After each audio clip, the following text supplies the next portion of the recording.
Welcome back to the Subs in 15 podcast, where we talk about different sports and we try to keep to a 15-minute segments. My name is Zach Combest. I'm the editor-in-chief of the Eastern Progress. With me, I have Ryan Gumm, our broadcasting director, Derek Daniel, our co-host, and then special guest, Abby Hooven. I mean, Abby, you've been on multiple times now, so you're just a normal now. Yeah, of course. So we're going to kick it off with NBA. A lot going on with the playoffs. Ryan, you want to kick us off and what's been going on? Yeah, man, we got a lot of fun series, and which was to be expected with such a close-knit season. You had in either conference, which is new for NBA fans. It's been a long time since we've had a competitive season such as this. Usually, I think the NBA is usually the easiest to predict league, but this year it's a lot harder. Going into some of the games more recently, the Pelicans stunned the Suns in Game 2 in Phoenix. Devin Booker outscores his own team 31 to 30 points in the first half. I texted Ryan at halftime. I was like, man, Booker's outscored his entire team at halftime. And then I checked this morning, and he had 31 points still. Yeah. But like Ryan said, I think you told me this morning, he went out with a hammy. Yeah. It's unfortunate for the Suns because I think they could have swept if he stayed healthy. Oh, most definitely. And just looking at the stats here for the Pelicans, Brandon Ingram 37, 11, and 9 on the night in his outing, 39 minutes, playing like Brandon Ingram does. We didn't really see. I mean, we saw a pretty good night from C.J. McCollum, who took a back seat, who's been playing very well in New Orleans since he was dealt at the trade deadline. He had 23, 9, and 8. Other noticeable guys, you had Giannis Valanciunas with 10 and 13, Herb Jones off the bench with 14. And then Larry Nance Jr. off the bench with 13. So we had a lot of fun stuff from New Orleans. Abby, I want to hear your thoughts on that game in particular. Like Derek said, I looked at halftime. I was like, there's no way we're losing this one. There's no way Phoenix drops one at home.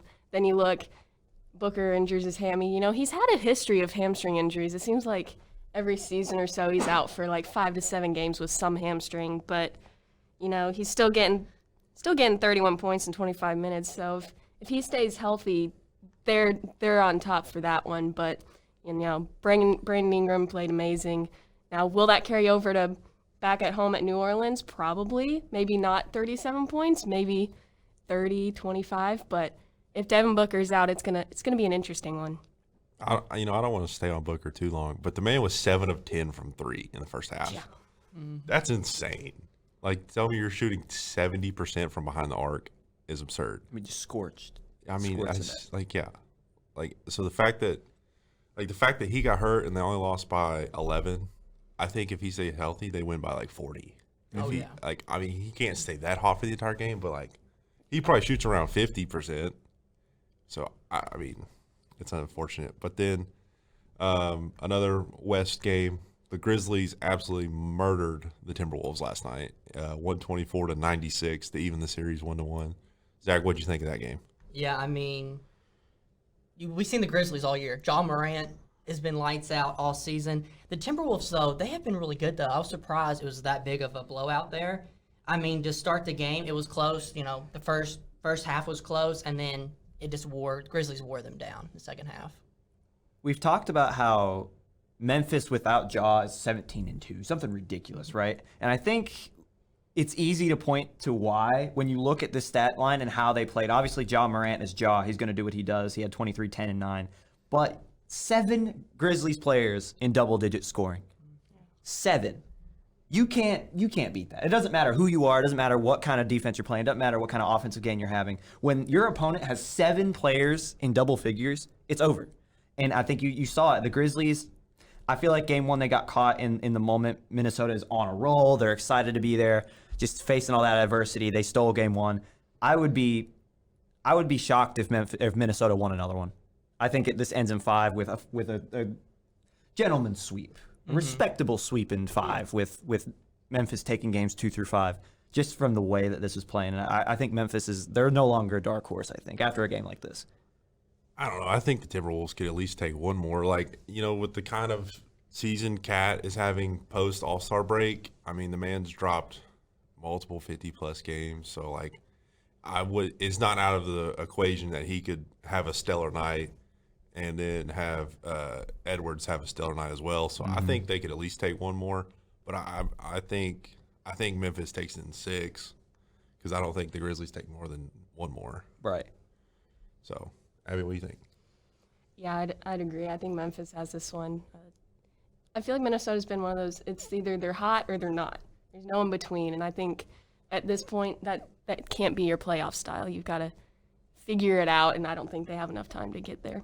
Right. And I think final note on this Memphis game, less than a minute in, Patrick Beverly gets a tech. Already frustrated, already fiery. I think that really set the mood for the night for the Wolves. And you could just see it the rest of the game. The Grizzlies just were in their head, and they were just playing so well. I'm going to throw this right back to you, Abby, because we're staying out west. All right. Game 2 of the Dallas-Utah series. Oh, yes. Describe what happened. Dallas pulled off a win. We still don't have Luka. He said he's getting closer. I'm holding out hope for Game 3, but I'm not getting too excited. We had Maxi Kleber, who shot 19% from 3 after All-Star break. He makes 8. That's insane. Mans never does that. And then you have Jalen Brunson score 41. I mean, that guy carried the team. We knew he was going to have a big game with Luka out.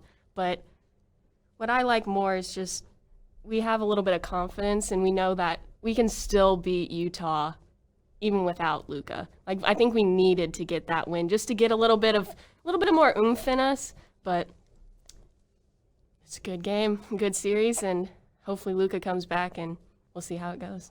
I don't think it's out of the equation for Brunson to keep this superstar power while Luke is out. I mean, he's used to the big times. He hit the game winner against North Carolina in the national title a couple years ago. So, like, I think if Luka isn't back for Game 3, I think Brunson has another big game. I don't think Kleber has another game like he did, though. I think that's that might have just been his one night of fame. Yeah, just, I mean, so like crazy. What a great time to have it, though. Yeah. Oh, absolutely. Could not have been a better time. I think if you keep Brunson with what he is, I think you got to find another though to like have a Kleber kind of game. Mm-hmm. Spencer Dinwiddie's been playing well. That's another guy that can. He had 17. Another big thing to note with this Mavs before we move on, we got 2 games that we can quickly breeze by, but they didn't have Tim Hardaway Jr. either. Dallas didn't. So the fact that they can win without 2 of their premier scorers and Jalen Brunson be the guy is huge for them. And like what you said with confidence. Next few games we're going to go over. Warriors do Warrior things. Leave Nuggets in the dust. Win 126 to 106. I know you saw. I want your opinions on that real quick. The Nuggets defenders just throwing a fit after a Steph Curry 3, Zach. Yes. I mean, we've talked about, though, the Warriors all season. About being hot at times, cold at times. I told you guys weeks ago that they would be another breed during the playoffs, and they are. I mean, look what they're doing to the Nuggets. The Nuggets are a good team. They're not, they're a decent team there. So, I mean, don't mess with Curry. That's all you got to say. Especially the playoffs. Like, don't mess with him. Off the bench, too. Yeah. He's coming off the bench. Mm-hmm. Another guy for the Warriors, Jordan Poole playing out of his mind. I think I said 56 or 59 points is what I read in the first 2 games of the playoffs, which is ridiculous. Playing the way he does, definitely got my vote for most improved. Another game that we can quickly roll over. Sixers blow out the Raps again. Injury-riddled Toronto. Nick Nurse frustrated. Poor Toronto. I don't think there's much more we can say about that one. That's going to be a 4-0. Yeah, it's sadly because I like Nick Nurse a lot, but it is what it is. Jimmy Butler, this is the one I do want to talk about, dropped 45 in a commanding Heat victory over the Hawks, taking a 2-0 series lead going back to Atlanta. Abby, Derek, what you guys think? I think Atlanta takes 1 at home, but I think this is a 4-1. I mean, you got to give him at least 1 because Trae Young is. He's a superstar, and Bogdanovich is pretty good. I mean, he had 29 the last game, so I think you got to give Atlanta at least 1 at home, but I don't give him any more. Yeah, I don't see Trae Young getting swept on his home floor. I think he's got a little bit more in him than to let him just walk over him. But the Heat's going to take this one. Yeah, I agree with you guys. Between Jimmy Butler, Tyler Hero, he had 15. Between them two, I mean, as long as they stay healthy, continue to produce like they are. I mean, I could see a sweep, though. I think the Heat would sweep them. I mean, Trae Young is good. Give him credit. I mean, in this game, he had 25, but he's not the only one. I mean, John Collins is still out. Yeah, there's quite a few. Like, they have some problems there. So, I'm going for the Heat in a sweep. I actually agree with that. Like, I love Trae Young, and I think we might see a game close, maybe even overtime. I just think the Heat have too much firepower. Great defensively, too well coached. But yeah, so moving on again. This one I say for last because it really kind of hurts. Bulls. My Bulls should have taken game 1, and I mean game 2 tonight. Other games on the slate while we're here: Nets, Celtics, and Raptors, Sixers. Games 3 and games 2 for game 3 for Sixers, Raptors. Games 2 for Nets, Celtics, Bulls, Bucks. Game 1 of the Bulls Bucks was Okay, when you say should have won, you mean like the Nets blew it? No. I'm talking Chicago. I know, but I'm saying like the Nets blew it. The Nets blew it Nets because of a blow it. defensive assignment. Yes. The Bulls blew it because I actually think coaching. Oh. I think I love Billy Donovan, and he is the catalyst for where we are. Okay? I mean, well, Arturis is the catalyst, but Billy Donovan's the guy that got us here, right? Late in the game, DeMar DeRozan's shooting 6 of 21. Hasn't hit a shot since the beginning of the third quarter. Okay, we sub out Alex Caruso, who's absolutely being the stud defensively because he needs a break, right? He's sitting out. Right now our lineup is Kobe White, DeMar, Zach LaVine, Pat Will, and Vucevic. All right? Kobe White, in 21 minutes, let me pull up his official stats. But in like either 19 or 21 minutes, he had 10 or 12 points. Like he was going off, especially late third, early fourth quarter. So we went on a 13-0 run to end the third, or close to the end of the third to take a 5-point lead. Bucks come back. We go into the fourth quarter down by like 2 or 3. About halfway through the fourth quarter, here comes Alex Caruso on the sub. He's coming in. I look at the screen and I see him in the background. Brook Lopez hits an and one, puts the Bucks up 2, and I'm thinking, do not take out Kobe White because he's the one reason that we're still in this game. Surely enough, the buzzer sounds. Here comes Caruso, and out comes Kobe White. And I get it. You don't want to sub out your stars. You don't want to make them angry late game situations. But how? So I told you earlier he went 6 of 21. He finished the game 6 of 25. He airballed threes, couldn't hit a shot. Zach LaVine couldn't hit a shot. The one guy who could hit anything is sitting on your bench to end the game. That was our one chance. I really think if we wanted to put a foothold into taking this series, because I think we got enough talent to do it. We're still injured. We don't have Lonzo. Patrick Williams is kind of getting some rust off, had a really great end of the season finale to propel him to where he is now. But we had one shot to really put our foot in the door into maybe creating the series of the year. And we blew it. And I don't think, obviously DeMar's to blame, but I think coaching more than that, because as a coach, you got to know who's hot and who's not. It doesn't really, at some point, names got to give way to in the moment. So I blame Billy Donovan. I want to hear you guys' thoughts. Yeah, I agree with you. Looking at the stats of this game, though, it was equal, just about everything. Shooting percentage was pretty close. Everything else was close. And like you said, it came down to who was on the court at the time. Like everything else, the Bucks had 21 turnovers. A lot of things were going into the Bulls' way until that changed in the lineup. So that's the huge thing. Points in the paint were a little bit different. That was a little bit off. They could have done better there. But if they're hot, they're hot. Keep them on the floor. My biggest takeaway from this is that every starter on the Bulls had a negative plus minus. Mm-hmm. And, you had 5 people come off the bench, and 4 out of the 5 have a positive plus minus. So, in my mind, like you were saying, stay with who's hot. So, like, if Kobe White's hot, I'd stick with him, I think it's like, I don't want to call it the Calipari philosophy, but whoever's hot at halftime is who's the ball's going to, right? Mm-hmm. Like, that's how basketball should work. Obviously, NBA is different. Like, you got a lot of superstars on a lot of different teams. So anybody can, like, turn it up at halftime or whatever. But he had nearly the same amount of points as DeRozan in half the time. Mm-hmm. So I'll give you this one as a coaching mistake. I'll give the credit to the Milwaukee defense game 1, 2, because you talked about paint points. Anytime we attacked the paint, we got results. But they eventually, the Bucks and Mike Budenholzer, they made an adjustment. They faced us up, made us take bad jumpers out on the arc, which we just couldn't hit. and they forced us to make an adjustment ourselves, which didn't come. So, like I said, credit to them. I just think Billy Donovan got outcoached. Abby, I want to hear what you have to say, your thoughts. Yeah, I'd agree. It's when you have a guy going, what is it? He's +4. Yeah, +4, and then you have DeRozan who's 5 under. I don't from just a numbers standpoint, I don't see how that makes sense. I understand not wanting to make your star upset, but at the end of the day, getting a championship should be a little more important than a day or two of a star throwing a fit. But that's just me. Pat Wills with the -13, by the way. Yep. I don't think he played necessarily that bad. I just think He only played 23 minutes. plus minus can be kind of deceiving. All right. Because, like, if you're just on the court when your team is on the opposite end of a run, you could be playing great. Yeah. So, like, I do think it's a good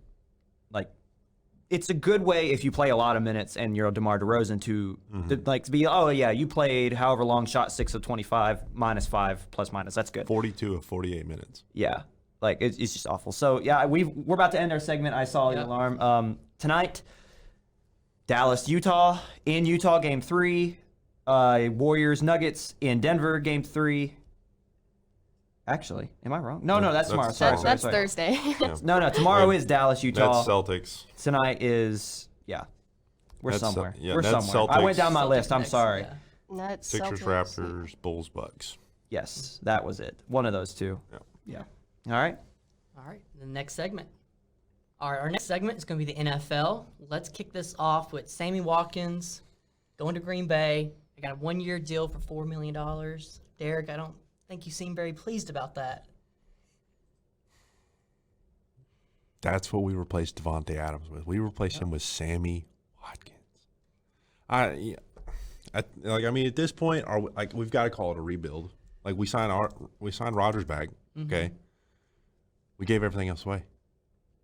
I mean, like, what do we have now? We have Sammy Watkins, Alan Lazard, Randall Cobb if he doesn't retire.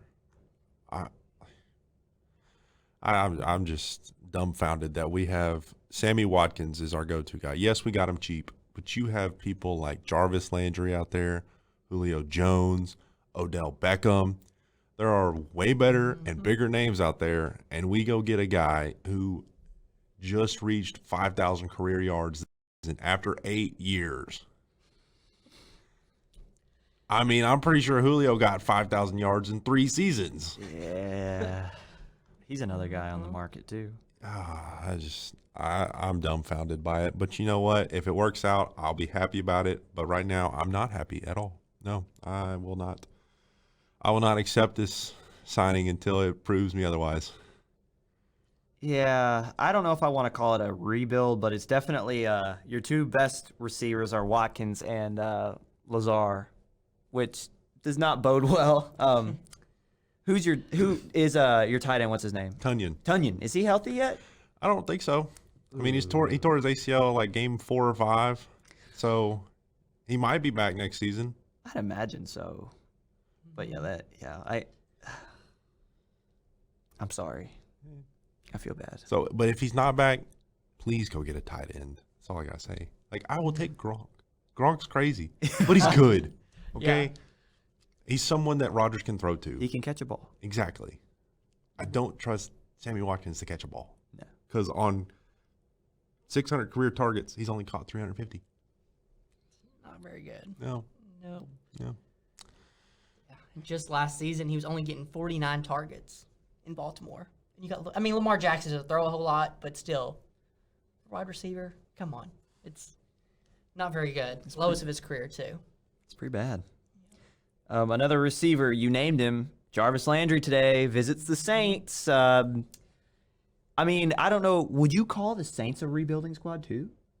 You really want to go play for Jameis? Nah. Jameis, before he got hurt, was having a great season, though. He was. He was having a great season. Him and Sam Darnold both, but they both got hurt. Yeah. Rodgers has only been hurt one time. Come on, Jarvis. We need you. Big time. You'll highlight of your career right here. Yeah, he would be a lot better. I mean, he had 5 Pro Bowl selections, 2 100 reception seasons, and 3 1,000-yard campaigns. I mean, he's way better compared to Sammy Watkins. Stats-wise, Yeah. I mean, like at this point, it's got to be like we don't have the money because like we gave Rodgers too big of a contract. But I guarantee you, Rodgers will happily take less money if he can get a legitimate wide receiver out there.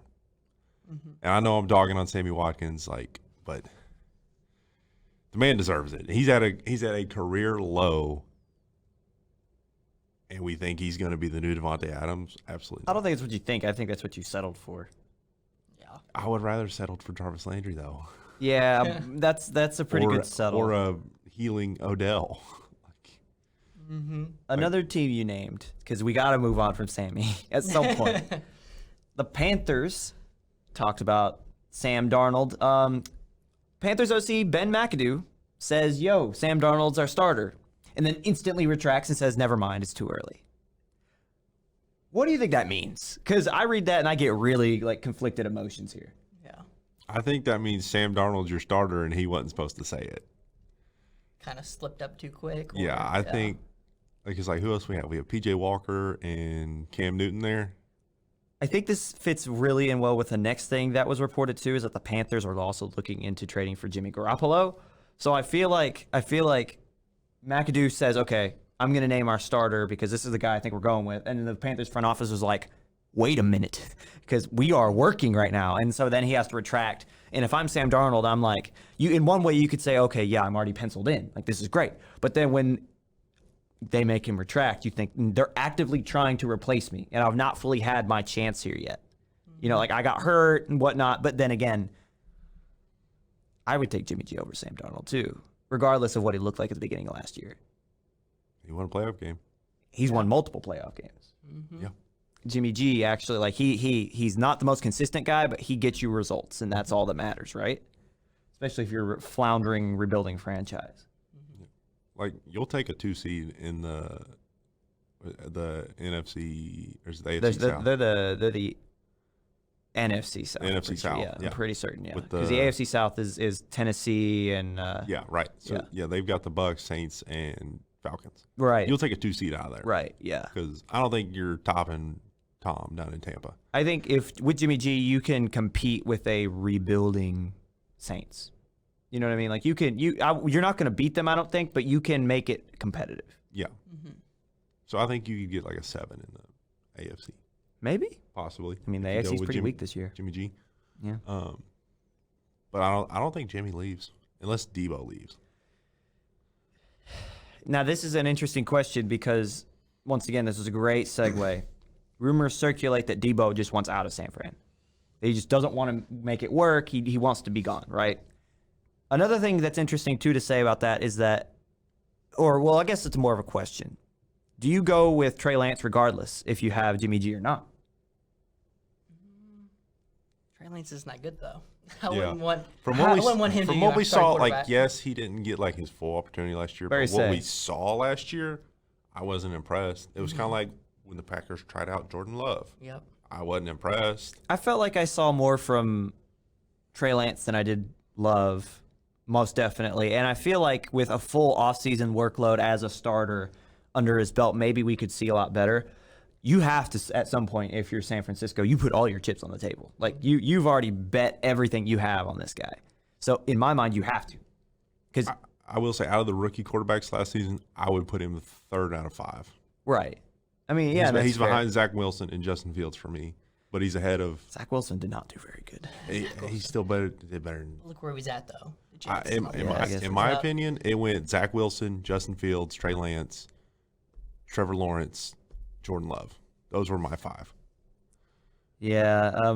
Like Trevor Lawrence, yes, starter whole season, not very good, but also his situation in Jacksonville was not very good. So you can't count it fully on him, kind of like where you can't really count Zach Wilson getting hurt, Yeah. but also Zach White in Yep. the New York Jets. Yeah. I think WKU guy. Yeah. I think that man goes and gets an opportunity somewhere. Really? I hope so. I mean, from what you saw last year, why not? Like, send him to Seattle. They don't have a quarterback. Yeah, Mike White, the man. I don't know. Like, I think you're right. I just feel like Seattle would much rather go after a Baker. Like, they want someone that's Well, a yeah. legit proven More starter. I think, Yeah. well, yeah, obviously, but like, he's not a bad backup. No, but like for a rebuilding franchise, you want your quarterback room to really be Drew Lock and Mike White. Like that's your two. That's the guys you're going with. That's you tell your fan base that this isn't a rebuild, this is retooling, and the best quarterback room you can pull out is those two. Baker's not much better.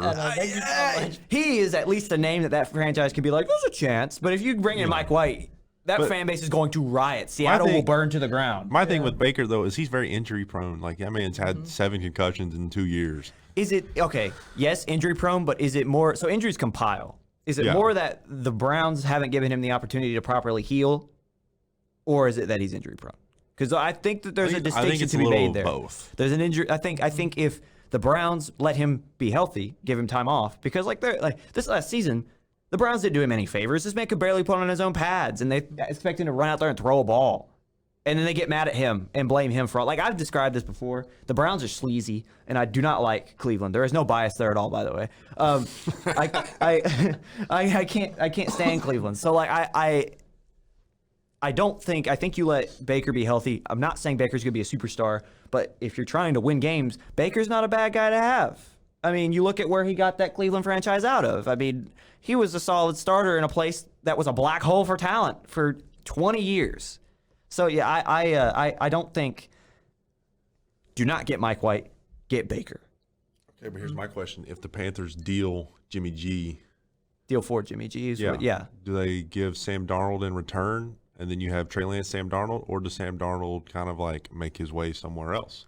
Would you give him a shot at rebuilding in Seattle? I feel like. I mean, we could see a 3-team deal, kind of like an NBA type of thing. But I actually expect there to be more draft picks because that San Francisco team, if they lose Debo and get Trey Lance, they're thinking we're young and we're just gonna build. We're just gonna get assets that we can turn into viable pieces that we can, prospects that we can develop with Trey. Yeah.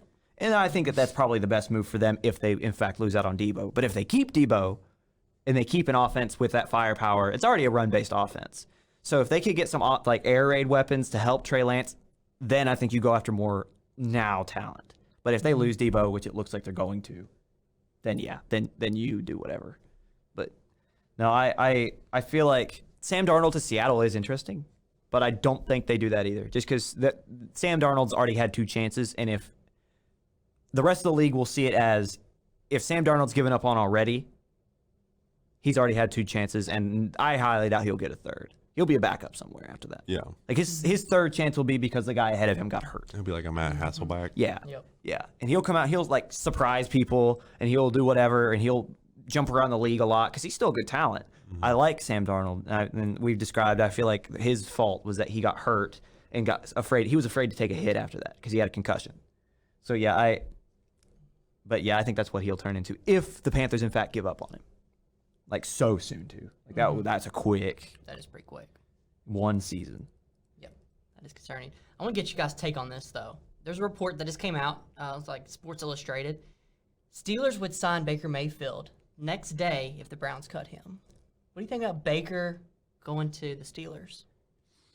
I think that's a slap in the face to Mitch. Yeah. Well, like, yeah. You bring Mitch in, you're like, all right, you're our guy.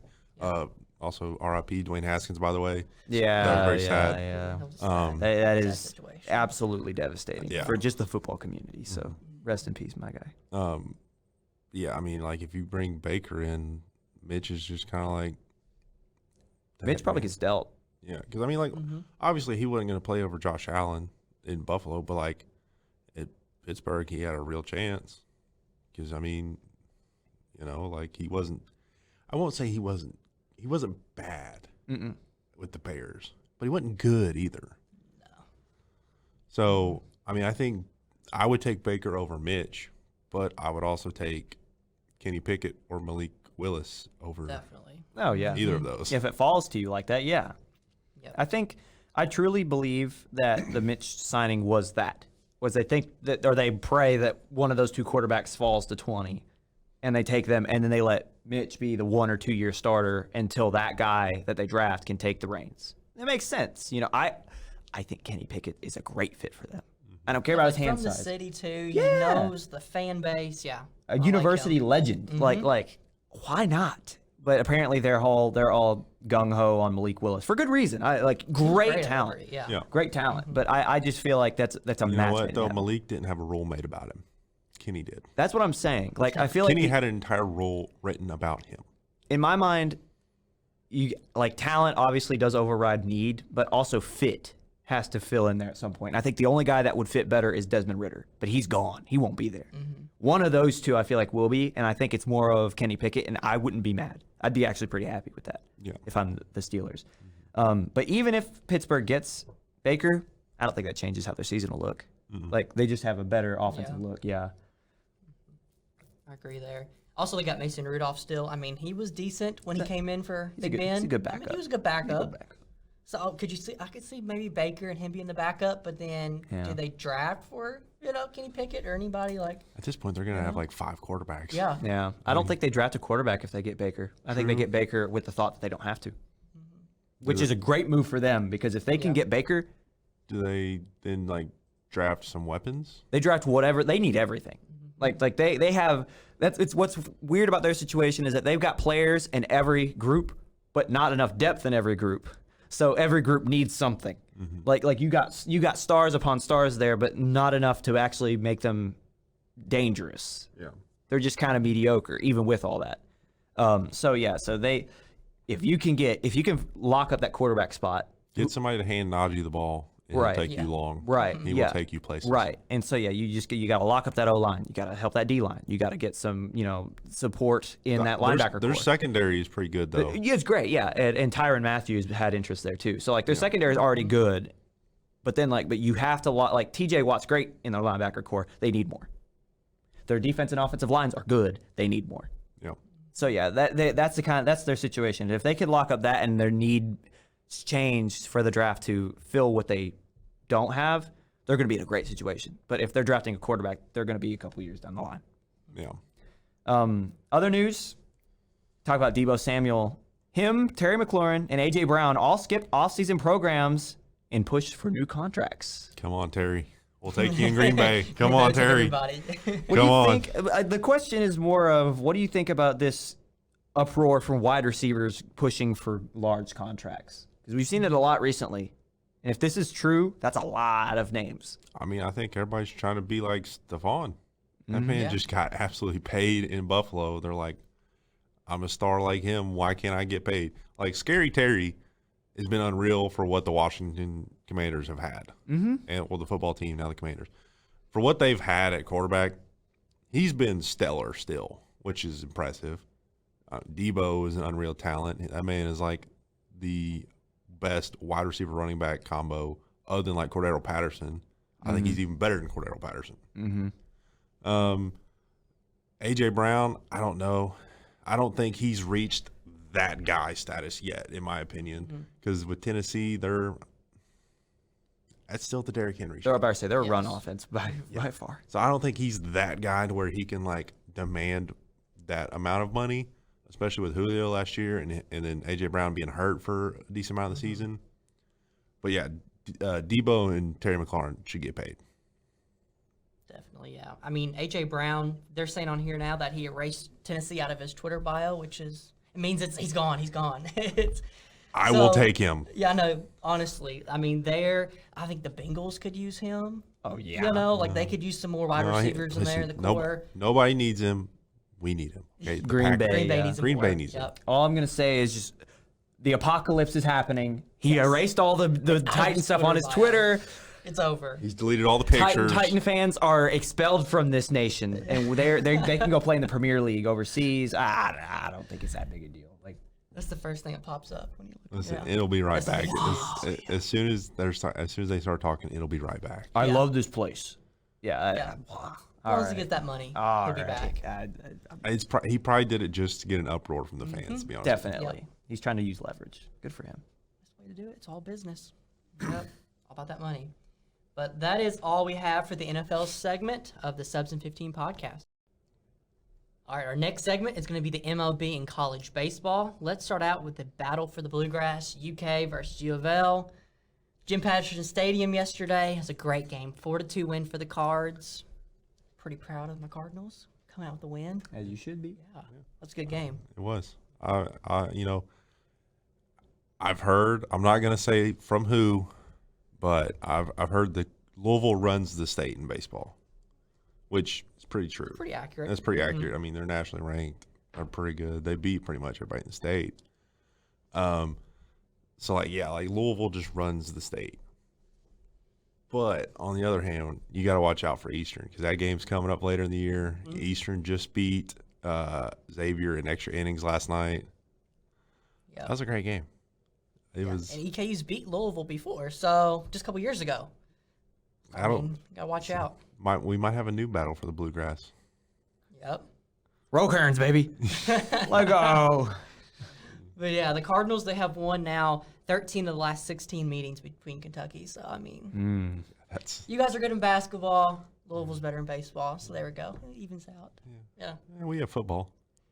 Yeah, football. Yeah, that's a different story. That's fall time. We'll wait on that. You can have baseball, my man. We'll take baseball and softball. Heck, we're good at softball, too. You can have softball. Yeah. There we You go. can have softball. Nationally ranked. UK's pretty good in softball. They're good. They have been good recently. They come to the Eastern, by the way, tonight. Who? They do. UK. Oh, yeah, UK yeah, softball. yeah. Yeah, UK and EKU play softball tonight. Yeah, we do. Yeah. But EKU softball is not looking good. Poor Cardinals. It's a little rough. But Yeah. you know what? Jane will turn it around. Yeah. She's been here all 30 years. She'll turn it around. Her bullpen is not very Yeah, good. pitching's not the best. Can't get a hit. Can't strike a batter out. It's a rough season for the Colonels. It is. Speaking of striking out, Roki Sasaki in Japan. All right. This man's 20 years old. He's thrown 17 consecutive perfect innings.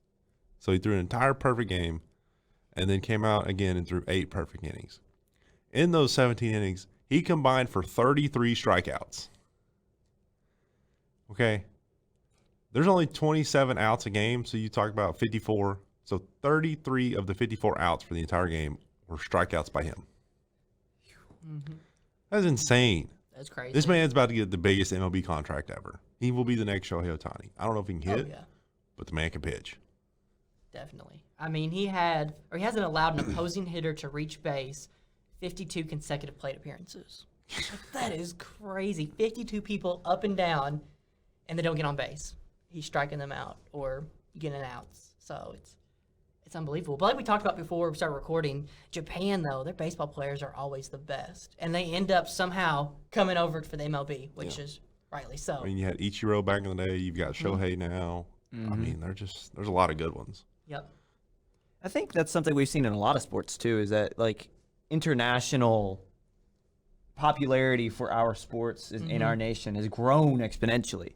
Like when you see like the amount of people in the NBA, now the MLB is growing, and it's fun to see, you know, just like you see these different cultures, these people from different cultures coming on and making their own twist to these things, and you just love to see it. Yeah, baseball, you get a lot of like Caribbean, Latin American, and then obviously like Japanese. You get a lot of people from like that area, you know. So like I don't know what they're doing in Japan or in the Caribbean, but they're making some stellar ball players. They produce. They do. Yep. I mean, and they're not all the same. Like Bartolo Colon, that man. Oh my gosh. That man would not look like a great ball player, No. but he is one of the best pitchers to ever play the game. Oh yeah. And now I think he's in like the Venezuelan league. Is he still playing? I think so. Dude, the last thing I remember from him, New York Mets. This man steps up the plate and he's doing his like, oh yeah. Hits a home run. Like the man's unreal. I don't know what it is about him. But another pitcher that is shining right now, even though his team is not very good, is the Reds' Hunter Green. He just broke the record the other day for most pitches over 100 miles an hour in a game with 39. Unbelievable. The previous record was held by Jacob deGrom last year with 33. So, I mean, even though the Reds, they're 2-10 on the year, it's real bad. They're not very good. Hunter Green's insane. So now I have a question for you, Zach. How long until Hunter Green gets dealt? Oh gosh, by next season. over under, If okay. he continues the Okay. way he's going, Yeah. by next season, he's out. It's Get some next new year. kid in. We just talked about him a few weeks ago when we had Caleb on the show about Hunter Green and what can he do. We never really see much about him The because he was in the prospect, minors yeah. for so long, and now he's showing what he really is all about. So it's great to see. But offensively, they're terrible. Yeah, and here's the They thing. do nothing. when looking at it, they have the Chattanooga Lookouts as one of like the Reds affiliate, like minor league teams. They had a guy hit for the cycle the other day, which is single, double, triple, home run. With all these struggles offensively that you're having, why has he not been brought up? Mm-hmm. I mean, it's between. I think they already get rid of so many more people, like players, like we've seen before the season started. So I don't know if they're just hesitant to be like, let's just stick it out with these people we have now because we believe in them. We started with them. Maybe it's that. But I was looking at their losing streak, though. It has been so long. I mean, they have lost. They only won, like you said, 2 games this year, both against the Braves, which, I mean, those are good wins against the Braves.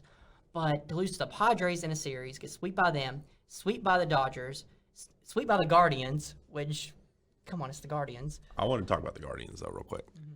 So they have it's a mystery to me, okay? They're 4-5 on the season. They have the 1-2 in batting averages for the league. Mm-hmm. So the league leader is hitting 500. Owen Miller, he's their shortstop. Their third baseman, Jose Ramirez, is batting 457, and then they have 8, the 8th spot. 3 of the top 10 are on your team, and you have a losing record. I don't understand that, especially considering your runs allowed, runs scored differential, they're plus 11, which means they should be winning a lot of games if you have a positive, run differential. But then you look at it, the games they've won, 17-3, 10-7, 10-5, and 7-3. Their other games are 1-3, 0-1, 1-4, 2-4, 1-8. So they're either winning by a million because they've scored 5 runs or 15 runs, or they don't score. So I don't understand, what is happening there? Well, I mean, if you look at their slugging percentage, they're first in the league in slugging percentage, third in the league of on-base percentage, and second for batting average. So, I mean, when they are hot, they're really hot, and that's why their stats are so high. But then when they struggle to hit, they can't do anything. I don't understand. Yeah. It doesn't make sense because, baseball is I will say this, I think it's more than any other sport. It is a game of runs, okay? You get in, you either in a slump for 10 games or you're hot for 10 games, right? They are wildly hot and still manage to lose and don't even score. Ryan, I see your wheels are turning. That has to be so demoralizing. Imagine you are on paper, you should be the best team in the league, and you can't string together wins. There's got to be a shortfall somewhere, right? It's not the way you described it makes me think it's straight up inconsistency. But to me, it just sounds like they can't close games. They're inconsistent, but also they don't know how to win. So man, that's a place to be. That's a rough rut to get into. That's why it's a mystery. I don't know why or how, or it's just so mind-boggling to me. I don't know what's happening. Mm-hmm. Another point I want to bring up: the A's are spending less money. I don't know if you've seen the movie Moneyball. They're spending less money now than they did in the Moneyball year, and that was 20 years ago. How are you spending less money? And the A's, I haven't really kept up with the A's. They're second in the West right now. They're tied for first, actually. They're 7-5. So it's working, but I don't understand. In this day and age of you just drop money on your good players, they're spending so little. I don't understand. The MLB and money always escapes me. It's just I respect. I said a few weeks ago I hate baseball, and I don't hate baseball. It's a good sport. It's entertaining as me and Derek are both videographers for sport. It's one of the more calming sports. Just when you've done all of them, I respect it. Not gonna say I understand every little nuance about it, but what frustrates me is the money issue specifically, because I'm trying to get into the MLB. I promise. I'm making an effort. I'm not just. I promise. But the fact that there is no floor, there's no cap, you can spend as little or as much as you want, and you have teams like the Dodgers, and then you have teams like the A's or the Orioles, or I don't understand how that's a thing. How can that be allowed? You know what I mean? It's just it just looking at it from an outside perspective, it's just frustrating. Yeah. You know what I mean? It's just how can you get away with either refusing to pay your players. And I know that the name of the game in the MLB is to make money. And I know that might be like, oh, well, that's every business. But like the MLB, more often than not, they're like, we don't care about our players. We don't care about what the people at home think. We're here to make money. That's why they charge $7 for a hot dog. Exactly. Like they will throw approval ratings. They will throw whatever out the window if they can make a buck. In that, like, that's frustrating as just a person trying to get into it. And so, yeah, I can't fathom that. Just like, as someone who's competitive too, the thought that I would trade away winning seasons, I would sell my soul for currency rather than trying to put together a competitive team because I don't want to spend that money it makes me angry. Like it really, like I don't know how that's a thing. And that is, as like I said, I keep saying outside perspective because that's what I am. That needs to be fixed. Am I right, or is that like is that am I way off base? No, I think you're right on the nail. Okay. Yeah.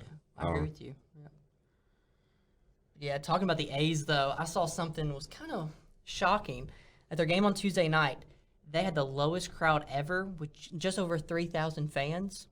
And it's crazy that the UK U of L baseball game had 4,000 fans. So you had more fans at a college baseball game than you did at a Oakland A's professional game. And it's not even like, ain't that crazy? It's not even like the number one team in the nation. Like I would yeah. understand a Tennessee like fan base, Right. Yeah. Because they actually lost again, by the way.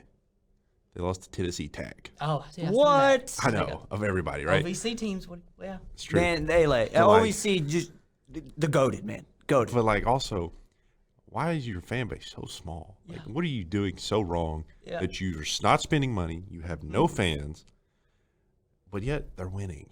That's the thing. Like usually, they're finding a way. Normally, people don't go to the Reds games because the Reds suck and they never win. Mm-hmm. The A's are winning, so you would think more people would go. So what you're describing is the A's are the Chargers of the MLB. Yes. Okay.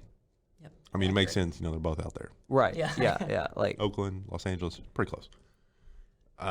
One thing I want to talk about, obviously, you see it on the hat, you see it on the sweatshirt. It's the Astros, and I'm gonna tell you why they're the best team in the league. no. Okay. Really? Here we go. We're not though. It's unfortunate. We're 6-5. We're second in the West. We're only a half game back. I'm not too worried. We're known for starting slow. One stat I want to throw at you: we have not lost a home opener in 10 years. That's good for you. Yeah. Yeah. Do you know what hits me every time? This is off topic, and I'm sorry. 10 years was 2012. Yeah. I Makes you feel old. sorry. Yeah. You say that, and I'm thinking, oh, like 2007, and I realized that was 15 years ago. Yeah.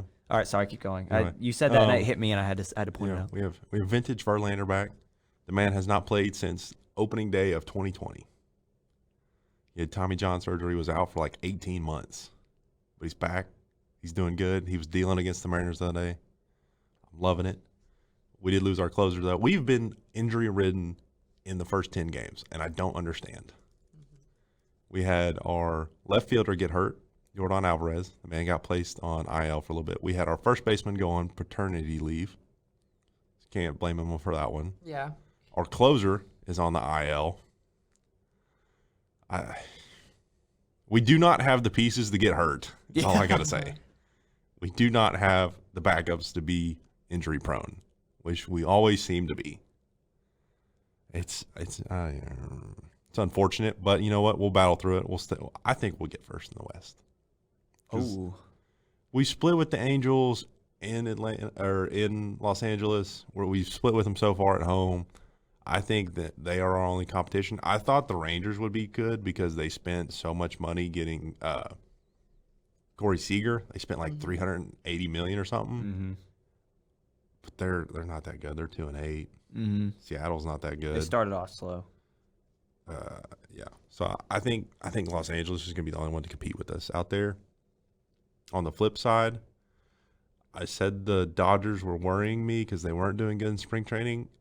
They're good. Yeah. They're good. Don't worry about it. Speaking of the Dodgers, the thing that made my week, my boy Freddie Freeman, first at bat against his former team, the team that just discarded him like trash. What is it? None other than a Hollywood-esque, a home run, baby. Let's go. Round of applause for Freddie Freeman. Woo! I love it. You know, what I thought the most wholesome part of that is his kid before the game ran over to the Braves dugout and started giving everybody hugs because he's like, these are my friends. That's so sad. Yeah. That's what he grew up around. He grew up Yeah, on that he's team like and- 5, so Yeah, he that's one has thing no he idea. knows. Mhm. He's like, why did all my friends leave? Yeah. Which is sad, but like also, I mean, I'm sure the Braves and Dodgers play each other a decent amount. Oh, yeah. Oh yeah, a lot. They have to, right? I think at least twice a year. So Yeah. I mean, it'll be all right. But yeah, I mean, Freddie, we didn't know how he would react to being traded. We didn't know, like, I mean, he was the franchise of Atlanta forever, and they just kind of hated him away. Mm-hmm. He's doing fine. I mean, the Dodgers are still good. He's a pro's pro. That is, I think the NL West will be the most competitive division this year because you have the Rockies 8-3, Dodgers 8-3, San Francisco 7-4, Padres are 8-5. We don't talk about Arizona. Yeah. Arizona's never been good. Yeah, I agree with you there. I'm also looking at the American League East, though. Yankees and Red Sox. I think they're going to be very competitive this year. But besides that, in that area, it's nothing going to be happening. NL Central, poor Reds are way down there. Pirates are doing terrible. Cardinals are going to run that now. Got Pujols back. They're going to run that. It's just this destiny.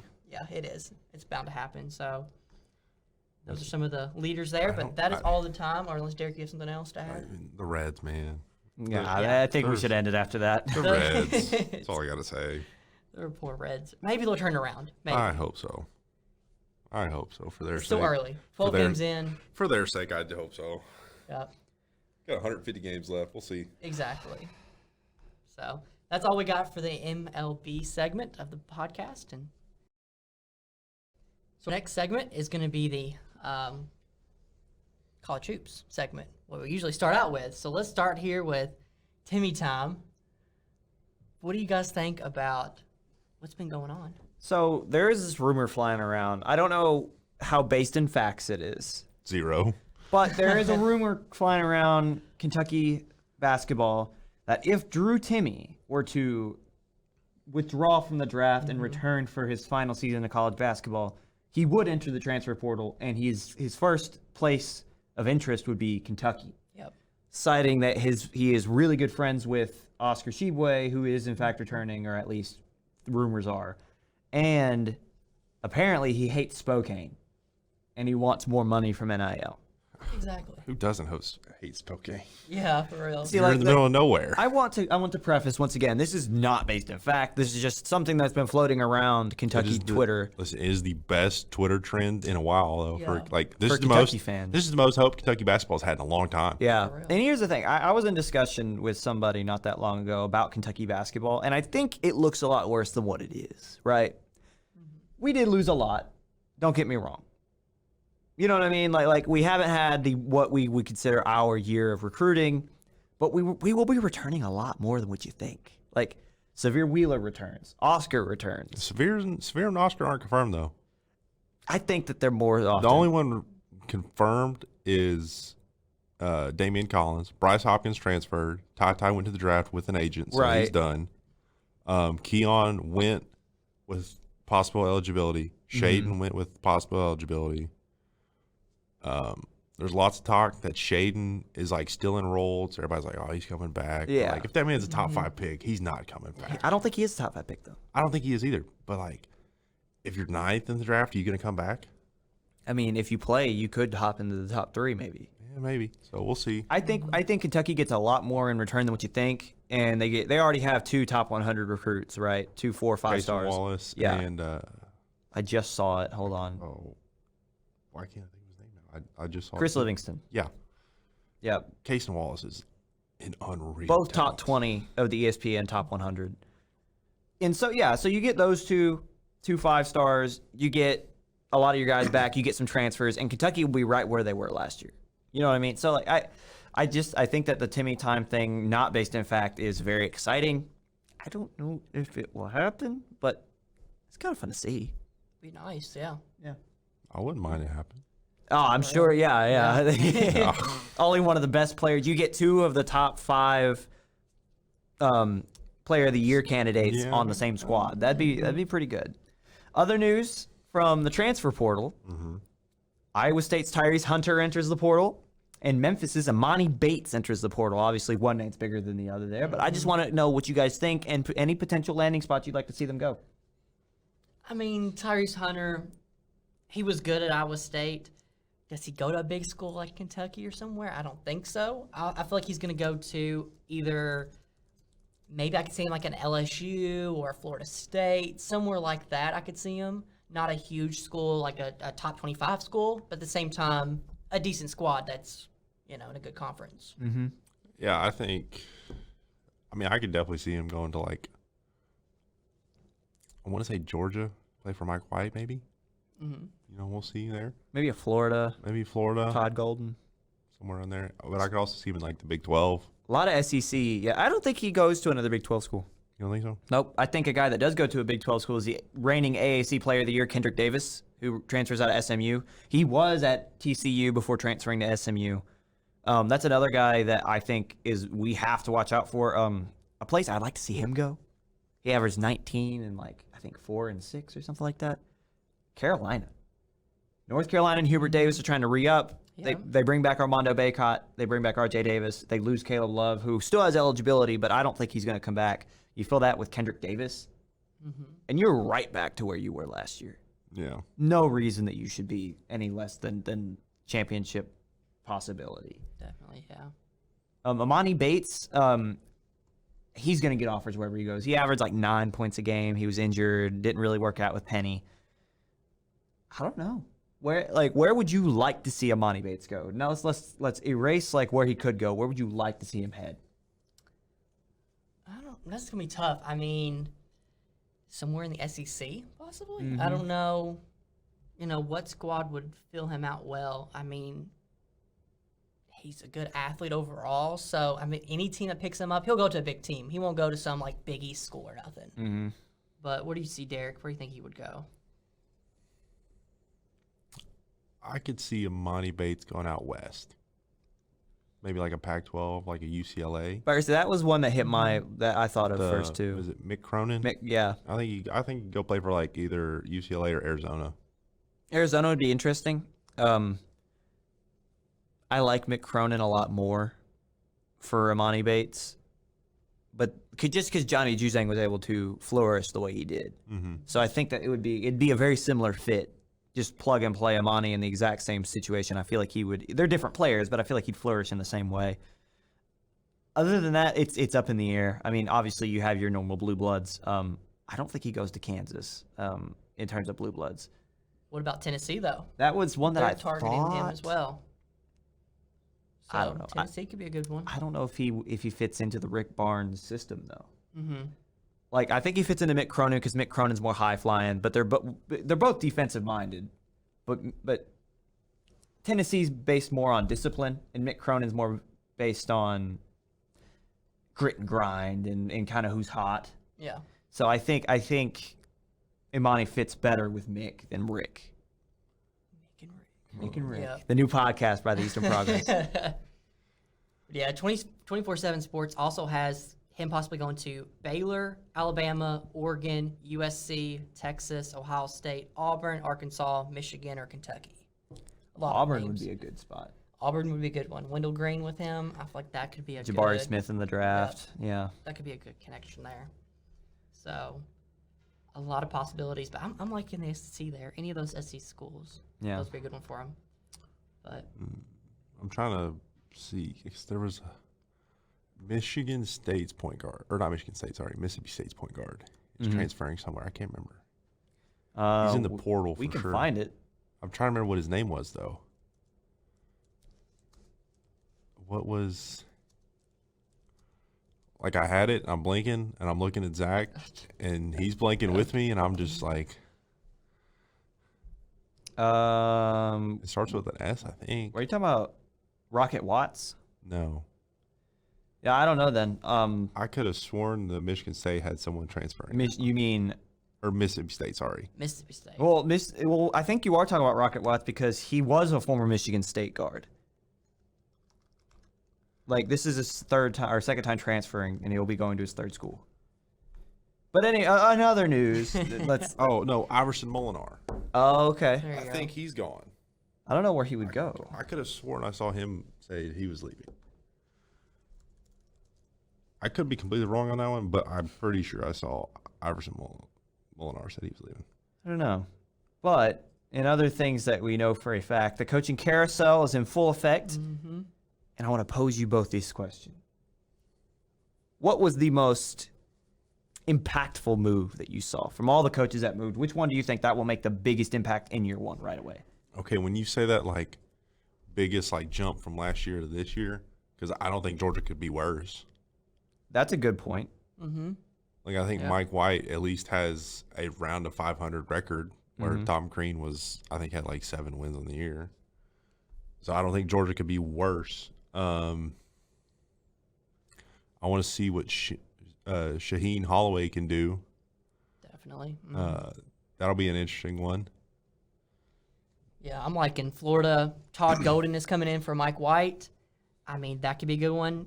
Golden led San Francisco to the tournament. Mm-hmm. San Francisco was a really good team. They faced Murray State there. I think that could be a good one. And also, of course, Coach K is gone.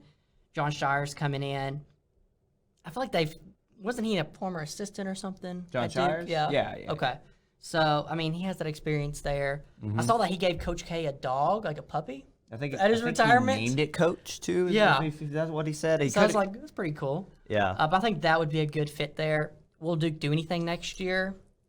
I don't know. I have a question for you, Ryan, because I've seen rumors here. So obviously, this is a little NBA. Frank Vogel got fired. Mm-hmm. I've heard Michigan's Juwan Howard is supposed to be his replacement. Yes, but no. Yes, it's a good hire, but no, it's not going to happen. You don't Just think because so? Juwan Howard's got all the history in Michigan. He's got the backing of everybody that's in I about said East Lansing. I would have been murdered by everybody up in Michigan and Ann Arbor. No, that doesn't happen. That's like, I think that holds as much ground as Calipari to LA. That's been a rumor. I don't think that'll happen. He's got history there, obviously being a part of the Fab Five, and he's all like, look at how the years he's had there. You could say this year was a down year, but they still made a run. Yeah. So it's like, I don't know. I don't think he leaves because he's got everything he could ever need. What else does he have to prove in the NBA? As a player, he's done everything. Exactly. In college basketball as a coach, he's not. So it's like, yeah. He still has work to do. Exactly. So I think going back to college, the hire of the year, in my mind. See, Todd Golden was a good one. I like that. I love that hire. But we're staying in the SEC. We talked about this squad a little bit. Mississippi State's, they hired Chris Jans. Now, I don't know if you've seen any of Chris Jans' squad, but that New Mexico State team that upset UConn, that was Chris Jans. Mm-hmm. This man is a phenomenal coach. If you've not heard about his name, now that he's in the SEC, what is the toughest conference in all of basketball? And you can argue with me about that, but I'm not going to change my mind. Just gets that much tougher. Think about it. You got Calipari, Rick Barnes, Eric Musselman, Nate Oates, Todd Golden, and now Chris Jans, among others. This man is a phenomenal coach. Obviously, like I just said, at New Mexico State, I don't have his exact record, but he had that team winning at a level that program has never seen before. And this isn't the first time, obviously, as we said, that the SEC has picked out of a West Coast team. Mm-hmm. Eric Musselman himself comes from Nevada. Yep. Those Mountain West schools and those Western teams, they produce. Yeah.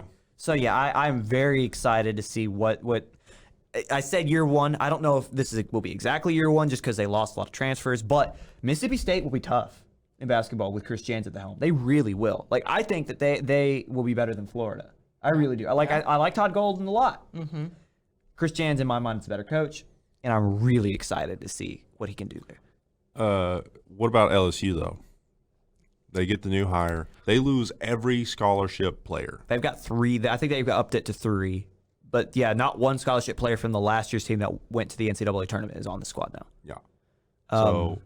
And one of those players is a Murray State transfer. So, it is – no.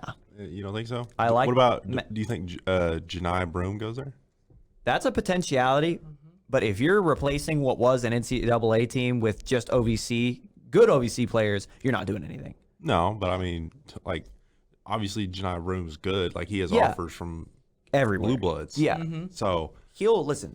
LSU under Matt McMahon will be competitive, but they won't be good. And I think it'll take a long time. I think this last year, if you're an LSU fan, I hope you took it in while you had it, because it won't be back for a while. And I mean, like I say a while, but I think 3 or 4 seasons at minimum. At minimum. Like Matt McMahon, I hate to say it because he's a great coach. Obviously, one from our OVC that we were once in, I have a soft spot.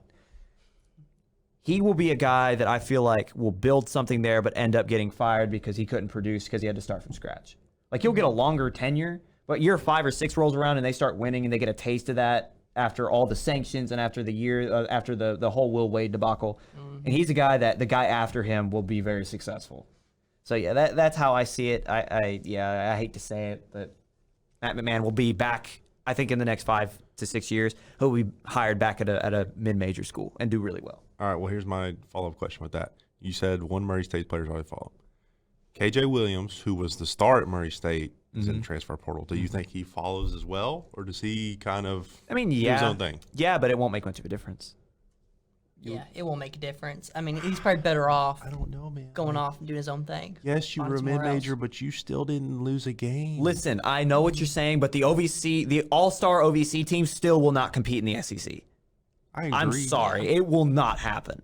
You could get the all first team from the OVC, and they would finish 12th in the SEC. I don't know about that. Yeah, Vanderbilt. Vanderbilt's Okay, fine, worse than 11th. that. Okay, 10. fine. You know Actually, what? I'll give you Missouri. I'll give you 10. One person I do want to talk about in the SEC specifically, Scottie Pippen Jr. That man's been rumored to be leaving forever, like at least 3 years now. Do you think he actually does it, or does he stick it out at Vanderbilt? I mean, he could stick it out, but they're going to end up giving him the boot later on. Be like, go somewhere else. Because it's Vandy. They're terrible. They couldn't even win their own spring game. Yeah. They tied 32. They did. Tied 30. Hey, their own spring game. I'm talking about basketball. I know, but we're talking about how bad Vanderbilt is. Well, In yeah. general. I've seen they're bringing back volleyball, too. So they're good for terrible in that, Vanderbilt. too. Yeah. That's they'll be another bad sport in they that could just sport. absolutely Listen. suck at. Yeah. Like, they had one thing. They had baseball, and they're not even that best in the SEC at that now. Like, No, not anymore. Vanderbilt's just bad. Yeah, Vanderbilt's terrible. If you're a Commodore fan and you watch this show, number 1, thank you. And 2, you have our sympathies. You have our sympathies because at EKU here, we've had a rough year in sports as well. That's just your existence. And if we felt like this all the time, I'd be pretty cranky too. So good luck. Yes, and we'll pray for you too because y'all need it. So let's round out this segment though with talking about Louisville basketball. Kenny Payne officially hired weeks ago. Now he's rounding out his rest of his roster there, coaching spots there. Danny Manning is coming back, or he's coming on from Wake Forest as a great coach there. Nolan Smith, a former Cardinal, is also coming on. I mean, some great hires for the rest of the staff. So I'm pleased with those. Yep. As you should be as a Louisville fan. Like, those are phenomenal hires. Like, that's the kind of thing that gets, like, I know I've shed a lot of doubt, but if he keeps making good hires like this, it's not going to matter whatever he's like on the court, like as like an on-the-court coach, because these two guys, these are the types of hires that get your system in place. If Kenny Payne is a head coach, now I'm not trying to say he's a bad coach. He's not. I just don't know what he looks like as a head coach. Yeah. I'm not trying to throw shade at all. But if he ends up, if all of them can come up with a good system and a good feel, and they start getting those recruits in, Louisville will be right back where they were. I think so. I think the best hire for Kenny Payne, though, he hires the son of the CEO of Rock Nation. So when you're talking about trying to get NIL deals, Oh, yeah. Yep. hiring people that know people are It's Almost as good. good as hiring the dad of a top recruit, exactly. Yeah. like Kwanzaa Martin did. Like, because this man will just be pumping out NIL deals. Right. 'Cause I think at this point, that's all he has to offer right now, right? Because, like, it's like, hey, we're a big-name school. We can get you money. Don't play for me. Because I think this is Kenny a good Payne question. hasn't proven it. A good question to end the show. Is Louisville a blue blood in basketball? No, they're not blue. Yeah, they're not blue. Literally, yeah, not blue. You have 5 blue bloods. Actually, I'll give you 4. You have Kentucky, Kansas, North Carolina, and Duke. Louisville is your... But UCLA, they're not blue. blood? UCLA, yeah. I don't count them. They cheated. What? Oh, wow. And they haven't been good in a long time. I mean, if you Louisville would have is said the sixth. second point, I would have been like, Louisville- okay. Louisville is 6th. Listen, Yeah. you do realize blue blood. UCLA is your 5th. Blue blood is not Then because Louisville. they're actually blue, right? Yeah. I know that. Okay. I'm not an idiot. I know you're not, but you said they're not blue, so they can't be a blue blood. That was the joke. I know, but like I'm just making sure. Listen, I think they are. I really do. Yeah. I think they're 6th. Their history. I do agree. So if you count UCLA, I say you have to count Virginia and Houston. Just because both Yeah, those schools Virginia. had those. Well, Houston Actually, had. hold on. There are 5 blue bloods. Villanova is your 5th. I was going to Oh, ask yeah, about Villanova. Villanova, Yeah. Villanova is your 5th. I do think you have to count Villanova, especially after these last decade. In Jay sure. Wright, yeah. Yeah. Yeah. But yeah, no, I think the reason I asked was to make this point as we round it out. I think Louisville is a blue blood, and I think them being a blue blood, and you add in Kenny Payne, you add in a great recruiter who knows the area, legend there, and you add in all these other legends on your coaching staff who know how to coach and have been around. I think, and then you hire your Rock Nation guy. There is no need, there's no reason that they shouldn't be back to where they were. Yeah. They better be. If they're not top 25 or even top 10 in the rankings this year, I think Louisville fans are going to be Disappointed. pretty mad. Yeah. That's what they're expecting, a top 10 team this year. Yeah. So it's looking good so far. I mean, now they just have to build the pieces because they're losing people. Samuel Williamson left to go to, I want to say it was SMU. Yeah. He went there. So you got a lot of pieces moving, a lot of players transferring in the portal. But now it just means it's time to rebuild and get ready for the season. So good things looking there. But that's all we have for this episode of Subs in 15. And join us next week.